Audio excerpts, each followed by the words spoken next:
తెలియదేమో. నాకు తెలిసినటువంటి సమాచారం ఏంటంటే, ఈ కరోనా వచ్చిన తర్వాత ప్రాణాలు కాపాడుకోవడం కొరకై హాస్పిటల్కి పరిగెట్టినటువంటి వాళ్ళ కంటే కూడా మంత్రాలయాలకి పరిగెట్టుకుని వెళ్ళి రక్షరేఖలు కట్టించుకున్న వాళ్ళు చాలామంది ఉన్నారు. ఇదే అదునుగా చాలామంది రాళ్ళు అమ్మినటువంటి సమాచారం కూడా బయట తిరిగింది. ఇప్పుడు లేదంటే పాము కాటేస్తే మంత్రం చేయించుకుంటే బాగుపడిపోతారంట. అవన్నీ జ్ఞానం ఉన్న మాటలే, జ్ఞానం లేని మాటలే. మంత్రాలకి చింతకాయలే రాలవన్నప్పుడు మంత్రాలకి పాము కాటు పని చేయకుండా ఉండడం ఏంటి? దాన్ని అర్థం కాకుండా అడుగుతాను. మంత్రం వేయిస్తారండి పలానా ఊర్లో, అక్కడికి వెళ్తానండి విషం ఎక్కదండి అని చెప్పి ఎప్పటికీ కూడా చాలామంది మంత్రాలకి గింత్రాలకి వెళ్ళి ఉన్న ప్రాణాలను పోగొట్టుకునేటువంటి వ్యక్తులు కనబడట్లేదంటారా? దేవుడంత అద్భుతమైనటువంటి సౌకర్యాన్ని, వైద్యులను, మందులను ఇవన్నిటినీ మనకి అనుగ్రహించింది వాటికి దూరంగా ఉండాలనే. కానీ కోవిడ్ టైంలో ఈ సోకకుండా ప్రాణభయంతో ప్రాణం నిలబెట్టుకోవడం కొరకై ఈ రాళ్ళ మీద కూడా ఆధారపడినటువంటి వ్యక్తులు చాలామంది ఉన్నట్టుగా నాకైతే కొంత సమాచారం అనేది ఉంది. మీ అందరికి కూడా తెలిసిన విషయమే ఉండొచ్చు. కానీ భయంకరమైన రాయి, భయంకరమైనటువంటి వ్యాధి, తెగులది. అంతకు మించినటువంటి భయంకరమైనటువంటి లాక్డౌను మళ్ళీ ప్రపంచాన్ని కుదిపేయబోతుంది. రాసి పెట్టుకోండి. 2025 ఫిబ్రవరి మాసంలోనో జనవరి మాసంలోనో పబ్లిక్గా ఈ విషయాన్ని నేను పోస్ట్ చేశాను.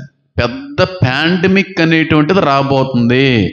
కరోనా అనేటువంటిది అనుకోని విధంగా వచ్చినటువంటి వ్యాధి కాదు, అది ప్రీ ప్లాన్డ్ మర్డర్ అది అనే విషయాన్ని 100 సార్లు చెప్పాను. రీసెంట్గా ఎప్స్టీన్ ఫైల్స్ అనేటువంటిది రిలీజ్ అయింది కదా.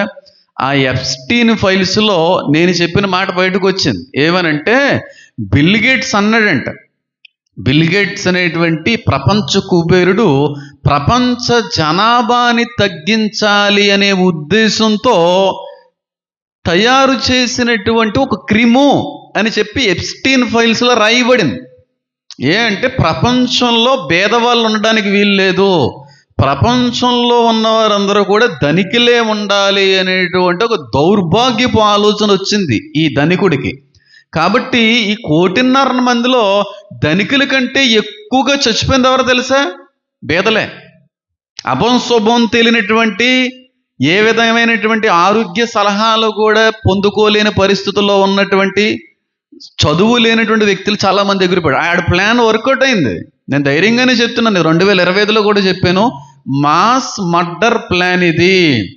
2వ పాండమిక్ కూడా రాబోతుంది. భయంకరమైన లాక్డౌన్ ప్రపంచాన్ని కుదిపేయబోయే రోజులు చాలా దగ్గరలో ఉన్నాయి.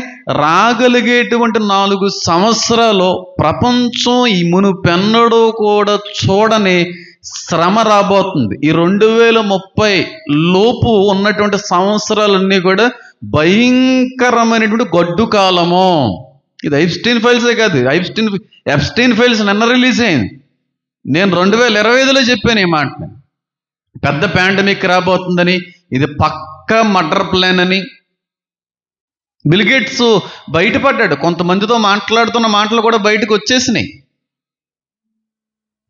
చాలా దరిద్రులు, చాలా దౌర్భాగ్యులు, ప్రపంచ మేధావులుగా, ప్రపంచ నాయకులుగా, అధికారులుగా కనబడుతున్న వాళ్ళందరికీ కూడా మన ప్రాణాలంటే చాలా చులకన.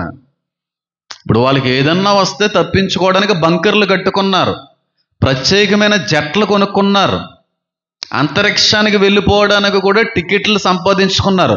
మరి మన పరిస్థితి ఏంటి? మనకెవరున్నారో? మనకి దగ్గర డబ్బులు లేదు, అంతకు మించిన దేవుని కృప ఉంది. తప్పిస్తాడు. ఆ శ్రమలో మనల్ని దేవుడు ఉంచడానికి ఇష్టపడ్డా.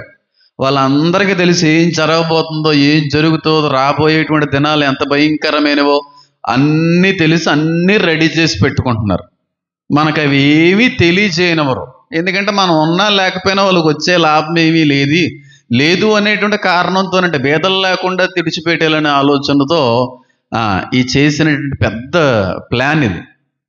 ప్రోటీన్ స్పైక్ అనేటువంటిది ఫామ్ అవుతూ ఉంటుంది. కరోనా వచ్చిన వాళ్ళకి, సోకిన వాళ్ళకంటే కూడా ఈ వ్యాక్సిన్ వేయించుకున్నటువంటి వ్యక్తుల్లో ప్రోటీన్ స్పైక్ అనేటువంటిది ఒకటి వస్తూ ఉందని, దానివల్లే చాలామంది యొక్క ఆరోగ్య స్థితి అంతా కూడా దిగజారిపోతుందని, హార్ట్ అటాక్స్ ఎక్కువగా వచ్చేటువంటి అవకాశం కూడా ప్రోటీన్ స్పైక్ వల్లే అని చెప్పి కొన్ని పరిశోధనలో కొంత బయటికి రావడానికి అవకాశం వెతికారు. ఈ ప్రోటీన్ స్పైక్ అనేది వ్యాక్సిన్స్ పూర్తిగా నిషిద్ధం, అది కరెక్టే కదని చెప్పి ఇప్పుడు చెప్తున్నారు పనికిమాలలు. ఆ రోజున ఏమని చెప్పారు, ఇప్పుడు వేయించుకోకపోతే చచ్చిపోతాం అది ఇది అని చెప్పుకొని వచ్చి ఉన్న పాటుగా బలవంతంగా కాలేజీకి రానివ్వని, ట్రైన్లు ఎక్కనివ్వని, బస్సులు ఎక్కనివ్వని, ఏదో రకమైన రీతిలో ప్రాణభయంతో వ్యాక్సిన్ వేయించేశారు. పైగా ఇప్పుడు ఏమంటున్నారంటే అప్పుడు 100% గ్యారంటీ అని మేమేం చెప్పలేదు కదా, ఆ ఉన్న సమయంలో అప్పటికప్పుడు మేము తయారు చేసుకుని వచ్చాం అని ఇప్పుడు చెప్తున్నారు. దానివల్ల ఇన్ని రకాలైనటువంటి నష్టాలు ఇప్పుడున్నాయి. ముందు రోజుల్లో ఇంతకు మించిన భయంకరమైనటువంటి నష్టాలు ఈ వ్యాక్సిన్ వల్ల వస్తాయని కూడా ముందుగానే తెలియపరుస్తున్నారు. ముందు రోజుల్లో కొంతకాలం దాటిన తర్వాత దీని ఎఫెక్ట్ చాలా ఎక్కువ ఉండబోతుందని కూడా చెప్పారు. డాక్టర్లు చెప్తున్నారు. నేను ఎంతో కూడా రీసెర్చ్ చేస్తున్నప్పుడు నాకు ఇవన్నీ కూడా బయటపడతా ఉన్నాయి వ్యాక్సిన్స్ వల్ల. బిల్గేట్స్ గారు ఎందుకు వ్యాక్సిన్ వేయించుకోలేదండి? బిల్గేట్స్ ఉన్నాడు కదా, అపర కుబేరుడు, ప్రపంచ ధనికుడు, ఆయన ఎందుకు వ్యాక్సిన్ వేయించుకోలేదు? ఎలాన్ మస్క్ ఎందుకు వ్యాక్సిన్ వేయించుకోలేదు? ఇలా మాట్లాడుకుంటా పోతే చాలామంది ఉన్నారు. జెఫ్రీ ఎప్స్టీన్ అనేటువంటి వ్యక్తి ఎందుకు వ్యాక్సిన్ వేయించుకోలేదు? ఇజ్రాయెల్ నెతన్యాహు యొక్క ఆఫీసులో కోవిడ్ వ్యాక్సిన్ ఎందుకు అక్కడ ఒక స్టాట్యూల్లో పెట్టుకున్నాడు? వాళ్ళందరూ ఎందుకు వేయించుకోలేదు? వాళ్ళందరూ తెంగరోళ్ళు, మనం అందరం తెలివైన వాళ్ళు అనుకున్నారు చాలామంది. అమ్మ బాబాయ్, మాకంటే ఎక్కువ తెలిసేటండి వాళ్ళకి. మరి బిల్గేట్స్ ఎందుకు వేయించుకోలేదో సమాధానం చెప్పాలి. బిల్గేట్స్ ఎందుకు ఇంకా ఆండ్రాయిడ్ ఫోన్ వాడుతున్నాడు, ఎందుకు యాపిల్ ఫోన్ వాడట్లేదో సమాధానం చెప్పాలి. ఎంత ఉందంటే అంత ఉంది. ఇవన్నీ ఈ విధంగా చెప్పడం అనేటువంటిది అది గౌరవం కాదు కనుక, అది మంచిది కాదు కనుక నేను అన్నీ చెప్పుకోవట్లేదు. కానీ ప్రోటీన్ స్పైక్ అనేటువంటిది ఫామ్ అవుతుంది. దానివల్ల చాలా హెల్త్ ఇష్యూస్ వస్తాయి, ప్రాణహాని ఎక్కువ ఉంటుంది ఈ వ్యాక్సినేషన్స్ వల్ల అనేటువంటిది WHO కాదు, చాలా రకాలైనటువంటి కొన్ని మెడికల్ సర్వేలు కూడా రీసెంట్గా బయట పెడుతున్నాయి. ముందు రోజుల్లో ఇంకా ఎఫెక్ట్ ఉంటుంది దీనివల్ల అనేటువంటి విషయాన్ని కూడా డైరెక్ట్గా ఎవరికే బయటపడకుండా విషయాలన్నీ బయటపడేస్తున్నారు. ఇది మాత్రం మీరు నమ్మాలి. కానీ సెకండ్ పాండమిక్, భయంకరమైన ఇంకొక రకమైన పాండమిక్ లాక్డౌన్ అనేటువంటిది రాబోతూ ఉంది. దాని నుంచి మాత్రం ఒక సగటు మనిషి తప్పించుకోలేని పరిస్థితులు రాబోతూ ఉన్నాయి. అప్పుడు రాళ్ళ మీద ఆధారపడద్దు. ఎవరి మీద ఆధారపడదాం చెప్పాలి? దేవుని మీద కానీ మనం ఆధారపడగలిగినట్టయితే ఖచ్చితంగా వ్యాధి బాధల నుండి, తెగుళ్ళ నుండి తప్పకుండా దేవుడు తప్పించగలిగే సమర్థుడైన, అందులో ఏ విధమైనటువంటి సందేహం కూడా లేదు. సరే, ఇంతకీ ఈ జాసింత్ అనేటువంటి రత్నం, గారుత్మతము అనేటువంటి రాయ ఎవరికి సాదృశ్యంగా ఉంది, ఏ కుమారుడికి సాదృశ్యంగా ఉంది అనే ఆలోచన మనం చేసినట్టయితే ఆదికాండం 30వ అధ్యాయంలో కానీ మనం వెళ్ళినట్టయితే అక్కడ మాట కనబడతా ఉంది. చూడండి, రాసి పెట్టుకునే మాటనే, రాగలిగే 3-4 సంవత్సరాల్లో ప్రపంచ పరిస్థితులు తారుమారైపోతున్నాయి. మానవుడు మునుపెన్నడూ కూడా చూడని, కని విని ఎరగనటువంటి పరిస్థితులు రాబోతున్నాయి. ఉదయమే ఇక్కడికి ఇలా వచ్చే ముందే ఒక న్యూస్ అనేటువంటిది కూడా చూశాను. రాగలిగేటువంటి కొన్ని నెలల్లో AI అనేటువంటిది సాఫ్ట్వేర్ని పూర్తిగా నిర్మూలించబోతుంది. పూర్తిగా దాన్ని ప్రక్కకి తీసుకుని వచ్చేపోతుంది. అది చాలా పెద్ద మ్యాటర్, దాన్ని ఎక్కువ చదవలేదు. కానీ నేను గమనించింది ఏంటంటే 80-90% జాబ్స్ని అది దొంగిలించబోతుంది అనే విషయం అయితే మాత్రం రీసెంట్గా ఒక సర్వే వస్తే మార్నింగ్ చదివాను. కాబట్టి పరిస్థితులు అంతా కూడా, ఇంకొకటి కూడా చదివాను ఆర్టిఫిషియల్ ఇంటెలిజెన్స్ కోసం. దానివల్ల కూడా కొత్త వైరస్ వచ్చే అవకాశం ఉందని. ఆర్టిఫిషియల్ ఇంటెలిజెన్స్ మనిషికి వ్యతిరేకంగా పోరాడడం అనేటువంటిది మొదలుపెట్టిందని కూడా చెప్తున్నాయి సర్వేలు. ఈ విషయం నేను ఎప్పుడు చెప్పాను? 2025 స్టార్టింగ్లో చెప్పాను. ఆర్టిఫిషియల్ ఇంటెలిజెన్స్ ఏఐ అనేటువంటిది మనుషులకు ప్రయోజనం కలిగించేది, చాలా సౌకర్యవంతమైనటువంటి ఒక విషయం. అది చాలా మంది మనుషులకి అది వీలుని, చాలా సమయాన్ని మిగులుస్తుందని అనుకుంటున్నారు, కానీ ఇదే ఒకానొక రోజున శత్రువు అయిపోబోతుందని చెప్పి 2020 స్టార్టింగ్ డేస్లో చెప్పాను. అదే జరగబోతుంది. చాలా భయంకరమైన గొడ్డు కాలం అతి సమీపంలో ఉన్నది. 80 to 90% జాబ్స్ అన్నీ కూడా తీసుకుని వెళ్ళిపోతుందండి. క్లియర్ కట్గా మార్నింగ్ సర్వే డాక్యుమెంటరీ చూస్తే నేను చూస్తే నాకు అర్థమైంది. కాబట్టి సాఫ్ట్వేర్ అయితే మాత్రం ఇంకా ఆలోచించి పని లేదు. ఇంకా దాని గురించి ఆలోచించడం కూడా వేస్ట్. ఇంకా మెడికల్ ఫీల్డ్లకైనా కొంత అవకాశం ఉంటుంది, రైతులకి అవకాశం ఉంటుంది, బిజినెస్ ఫెలోస్కి కొంత అవకాశం ఉంటుంది, కానీ ఈ సాఫ్ట్వేర్ మాత్రం ఇంకా వాళ్ళ గురించి ఇంకా మాట్లాడకపోవడమే చాలా మంచిది. రీసెంట్గా కూడా ఎవరో నన్ను అడిగారు, ఇప్పుడు మేము ఈ ఇంటర్లో ఏం సబ్జెక్ట్ తీసుకోవాలి, ఇంజనీరింగ్ తీసుకోవాలా, బైపీసీ తీసుకోవాలి, ఎంపీసీ తీసుకోవాలి ఏంటంటే, బైపీసీకి మాత్రం వెళ్ళకండ్రా బాబు మీరు పొరపాటును కూడా, ఎంపీసీకి మాత్రం అసలు వెళ్ళకండి, పొరపాటును కూడా క్షమించాలి.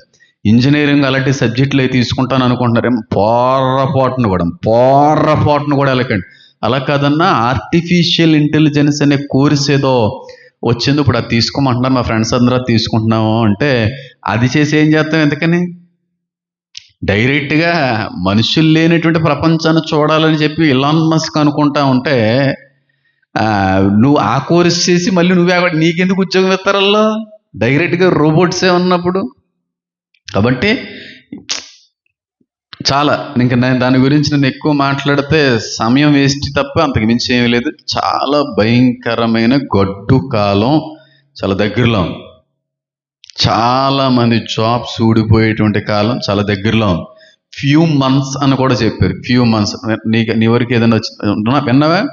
8 to 9 monthsలో 80 to 90% జాబ్స్ పోతాయి సాఫ్ట్వేర్ వాళ్ళకి. నీ వరకు వచ్చిందమ్మా? ఆ సమస్య లేదు.